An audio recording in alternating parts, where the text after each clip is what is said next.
13.4 जो है ये क्वेश्चन देख लें जी। Two charges repel each other with a force of 0.1 newton. दो चार्जेस हैं और दोनों जिस फोर्स से रिपेल कर रहे हैं, दफा कर रहे हैं दूसरे को, वो कितनी है? 0.1 न्यूटन। ये हम फोर्स 1 लिख लेंगे, 0.1 न्यूटन फोर्स है। और ये उस वक्त दोनों आपस में रिपेल करके इतनी फोर्स लगा रहे हैं जब वो 5 सेंटीमीटर दूसरे से फासले पे हैं। उनके दरमियान जो डिस्टेंस है वो कितने हैं? 5 सेंटीमीटर डिस्टेंस R1 कितना है? 5 सेंटीमीटर। क्योंकि हम जो हमारा बेस ऐसा यूनिट जो है वो मीटर है लेंथ का, इसलिए हम इसको मीटर में कन्वर्ट कर लेंगे, डिवाइड बाई 100 करेंगे, क्या आ जाएगा? 0.05 मीटर। ये हो गया उस वक्त जब दो चार्जेस हैं रिपेल कर रहे हैं इस फोर्स से और डिस्टेंस उनके दरमियान कितना है। उसके बाद कहता है आप find the force between the same charges. यही चार्जेस हैं, इनके दरमियान क्या फाइंड करनी है? F2 यानी फोर्स फाइंड करनी है। कब फोर्स फाइंड करनी है? जब इनके दरमियान हम डिस्टेंस जो है वो कितना कर दें? 2 सेंटीमीटर कर दें। यानी R2 जो आ जाएगा, R2 डिस्टेंस अब हमने चेंज कर दिया, कितना कर दिया? 2 सेंटीमीटर। इसको भी मीटर में कर लेंगे, 100 पे डिवाइड करके ये आ जाएगा 0.02 मीटर।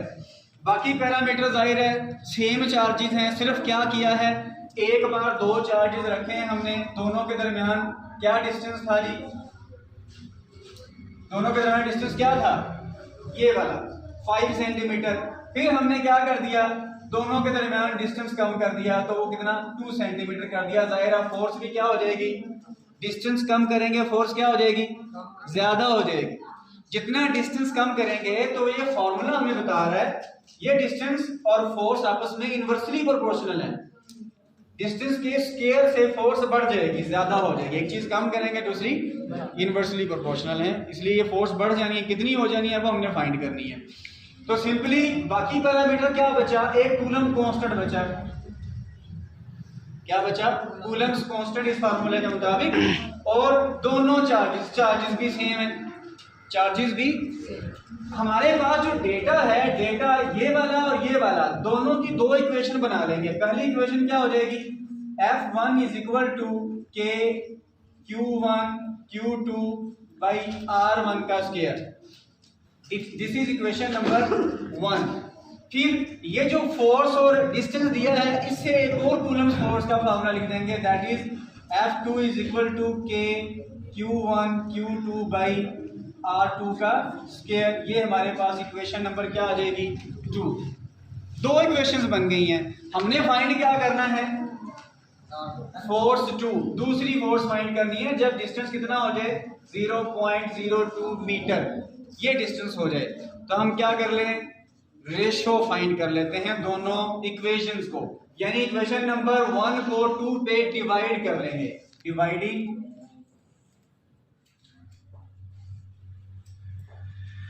इक्वेशन 1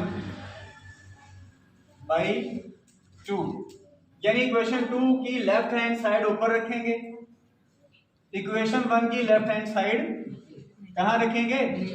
यहां। इक्वेशन 2 की राइट हैंड साइड कहां होगी? न्यूमरेटर में ऊपर, और इक्वेशन 1 की राइट हैंड साइड इसके नीचे।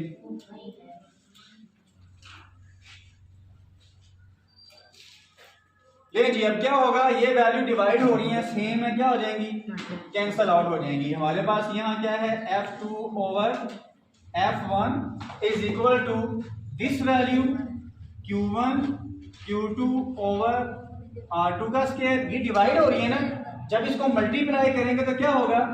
R1 का स्क्वायर कहाँ आ जाएगा? ऊपर, और ये Q1 Q2 कहाँ आ जाएंगे? नीचे। ये क्या हो जाएंगे? कैंसल। हमारे पास क्या बच गया? F1 F2 over F1 is equal to R1 का स्क्वायर ओवर R2 का। ये हमारे पास इक्वेशन बच गई। इस इक्वेशन में वैल्यू पुट करेंगे और फार्मूला जो हमारे पास आंसर वो निकाल देंगे।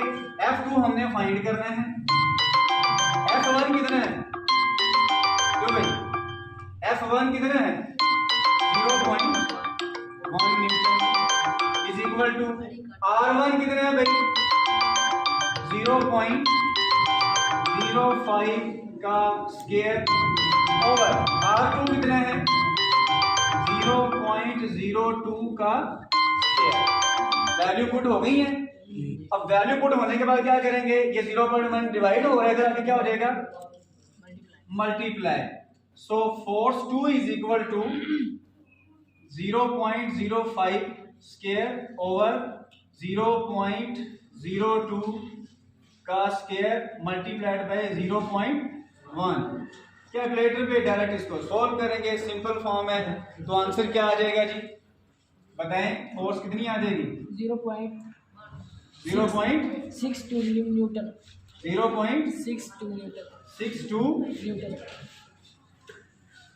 फॉर्मूला पुट करने के बाद तो कैलकुलेटर पे आपने सॉल्व करना है, वो भी आपको आना चाहिए। एक बार जरूर 2-3 बार किया करें ताकि एग्जामिनेशन में आके आपको यही ना पता लगे, अगर आपने पहले से प्रैक्टिस ना की हो तो उस टाइम में अगर एक क्वेश्चन कहीं से भी आप न्यूमेरिकल में अगर कंफ्यूज हो गए तो आगे फिर वो हल होना मुश्किल हो जाएगा, बल्कि आपके बाकी क्वेश्चन भी हो सकता है कि रह जाएं क्योंकि टाइम वेस्ट हो रहा होगा वहाँ। अंडरस्टैंड? क्वेश्चन की समझ आ गई सारे की? नोट कर लें।